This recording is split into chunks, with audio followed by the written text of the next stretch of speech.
All right, what's up, guys? So we're back with another one here. Hopefully it works this time. But yes, today we're going to be doing the second Japan kind of Ask Me Anything video. Like I said in the last one, get a lot of questions about Japan in the fighting game videos, which I don't want to answer there. So I'm going to keep them contained in these videos here. So like always, if you've got questions, leave them in the comments or post them up in the community tab. I ask questions there from time to time, and maybe I'll answer them in a future video. So yeah, like always, if you like this kind of stuff, hit that subscribe button. All right, so first one from Mike Furr says, was there a point in time where you thought about moving back to America?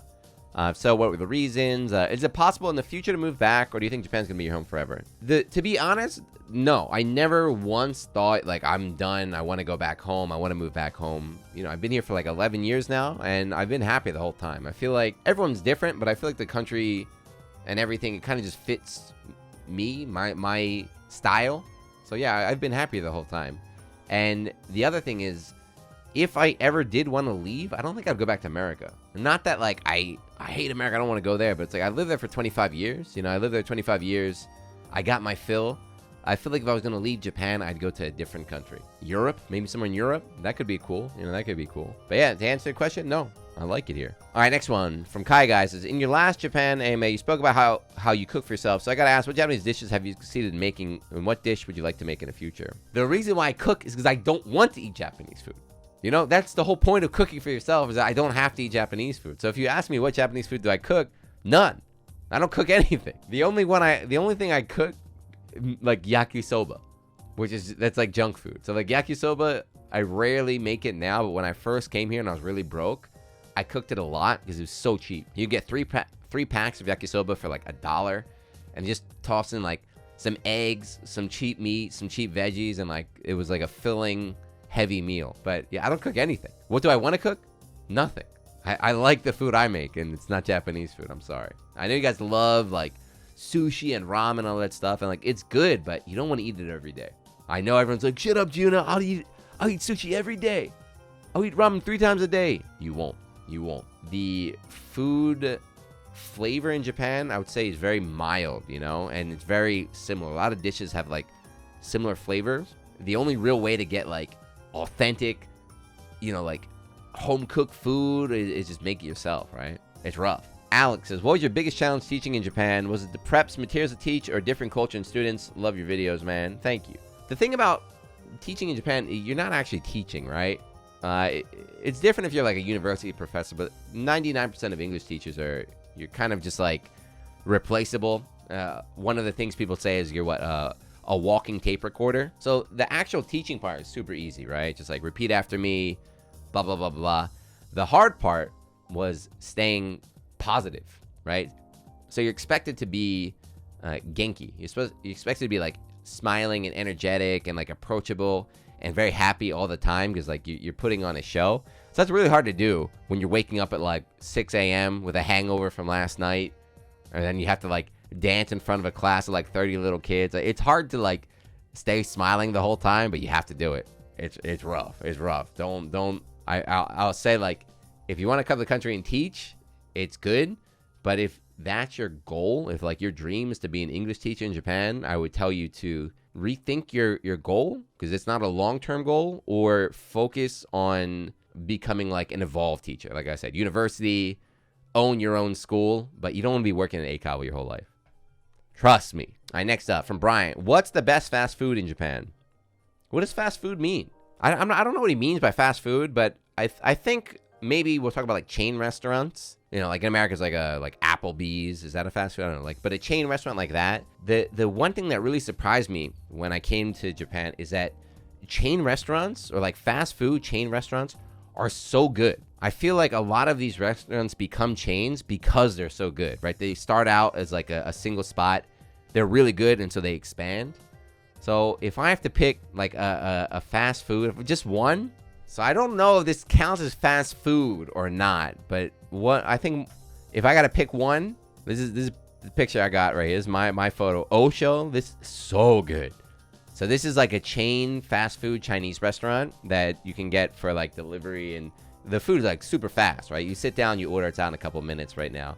but it's mad cheap. It's so good. It's called Osho. It's famous for gyoza, so the top right, those like dumplings right there. It's really good. I'm hungry, man. I'm starving now. I need some Osho, man.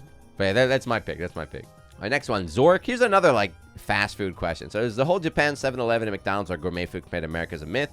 Is just placebo to tourists? I'm very passionate about this topic right here. So, you know, Japanese convenience store food, 7-Eleven, and McDonald's is gourmet food compared to American, you know, convenience store and McDonald's. And that's the reason why is because American food is down here, right? Fast food, you know, is down here.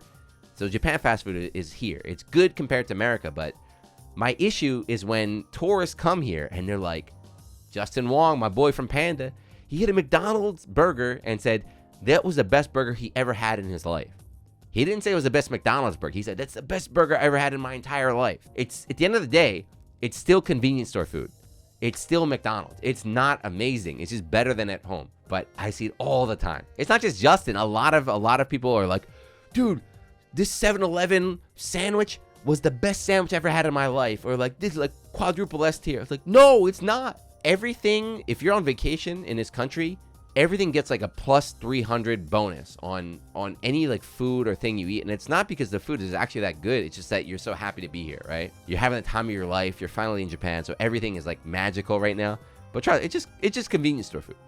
There's a lot of really good food here, but it's not at 7-Eleven. Just take off your rose tinted glasses and, you know, let's get some real good food. Have you ever encountered racism or witnessed it? Do Japanese people still consider you a gaijin or ZOWIE because you can speak the language? Thanks, Jiyuna. I think we talked about this in the last video too. It's like, I don't like talking about this stuff because people will have like one experience. You know, in a country with like billions of people, they'll have like one experience with like some like 85-year-old like dude from the countryside who says something like racist and like, Japanese people are racist. So like me personally, I've never had any like crazy, you know, like get out of my country foreigner or anything like that. I've never really dealt with it, but of course it exists. It exists everywhere. You know, and the thing is, it's a very, very, very, very, very, very small minority. The one thing that it's not racism, but there's a lot of stereotypes in the country, and that bothers some people a lot. This question is, do people still consider you a gaijin, or is it eliminated because you can speak the language? You'll never not be a foreigner. Maybe in 100 years it might be different, but like the current state of things, you'll never not be a foreigner. Even if you speak the language, even if you lived here, you know, your whole life, you'll always be a foreigner there. And it's not a bad thing, right? It's not like, oh, you're a filthy foreigner in our country. Just like the way you get treated is different. Some common examples, like people speak to me in English, even though their English is like very, very poor, right? If their English is like kindergarten level, they'll speak to me in English. I'll respond in Japanese like 1,000 times better than their level. And they'll either not pretend. They either won't understand me out of like a mental block. I'm like, I know you understand what I'm saying. And they'll respond back in English like, can we just speak Japanese? Or like if you go to a restaurant and they'll give like you chopsticks, and they'll give you like a fork. They'll give like me a fork or something like that. Again, it's not racism. It's kind of like some stereotypes, you know, like foreigners can't speak Japanese or foreigners can't use chopsticks or eat sushi or like raw fish. You're like you can eat that? It's not everybody, by the way. Of course, it's just like a small minority, but that still happens like fairly often there. Some people get really butthurt about it. Like, how dare you? How dare you? I watched all of Naruto. I can speak Japanese.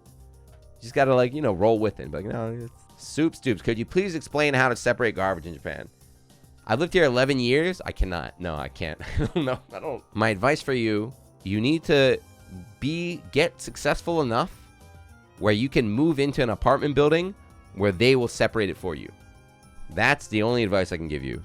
If you don't know, the garbage rules in Japan are very, very complex, and they vary depending on like which place you live. Like, I'm not talking like city, like which little part of the city where it's like on Monday you can put this out, but in this color bag, but not this.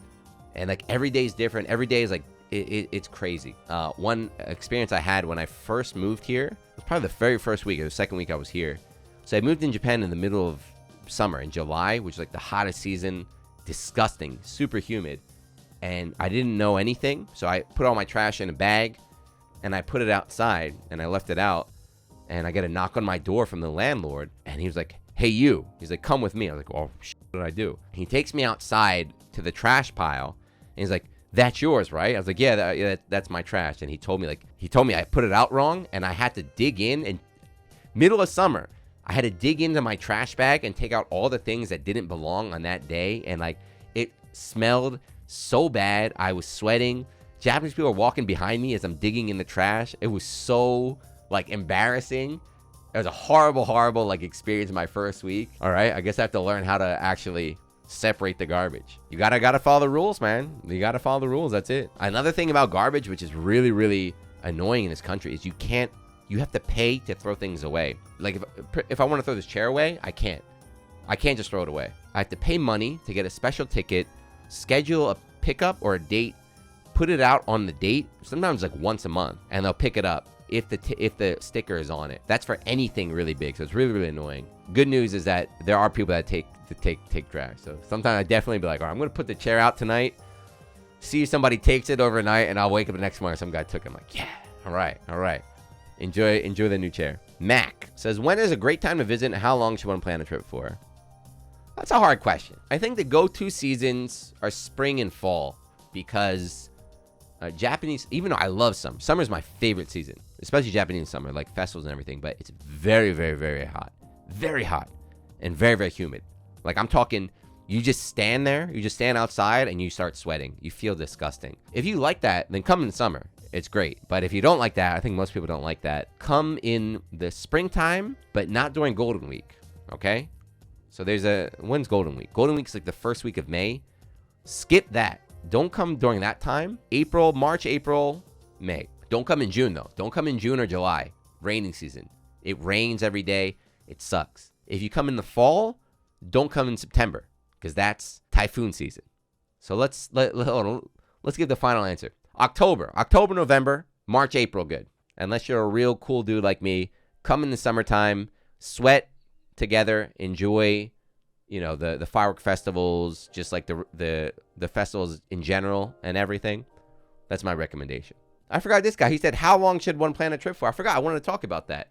If you're going to visit, speaking of visiting, I recommend, longer the better. But if you can only come for a week, I would say your first week, stay in Tokyo. Just stay in Tokyo. Maybe do one day trip. The second visit, get out of Tokyo. Get a rail pass, go all around the country. But Tokyo is so big and there's so much to explore. You could easily burn a week in here and still have a bunch of stuff to see. So yeah, if you want to do that, enjoy. I recommend it. Harold says, what would say is a hardest part about making the move over there, or a challenge that you didn't foresee and you think others might not consider as well? This is not hard for me, but a thing that back when I was like teaching English, hanging with a lot of new people, that a lot of people had problems with is you are alone. When you're out here, you're going to make friends and stuff, but you're pretty much alone, especially at the start before like you really start, getting close with everybody. So you have to be very independent. You have to figure out how to like problem solve. You have to figure out how to research things on your own. You have to figure out how to get help, how to do all this stuff all by yourself in a foreign country right there. I remember there were people that used to get overwhelmed by that and like, it's too much stress. I can't handle it all the time. I miss like having my family to take care of me, or I miss like all my best friends at home to take care of me and stuff like that. You need to be very independent.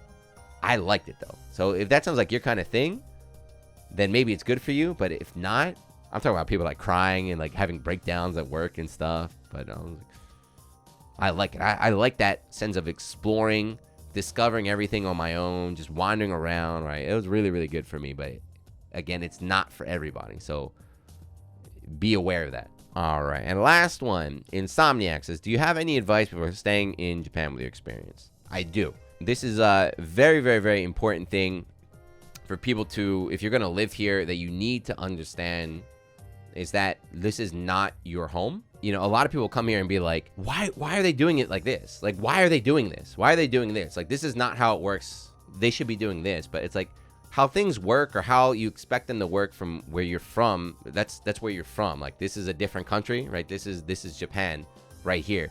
So you have to, be flexible? You have to be willing to like accept that things work differently here, and they're not going to change it just for you, right? You're coming in here, so you have to adapt to the country right now, instead of always being like having a chip on your shoulder and be like, this is stupid. They got to change it. Why do they do this? Why do this? Why do that? It's like, that's how it is here.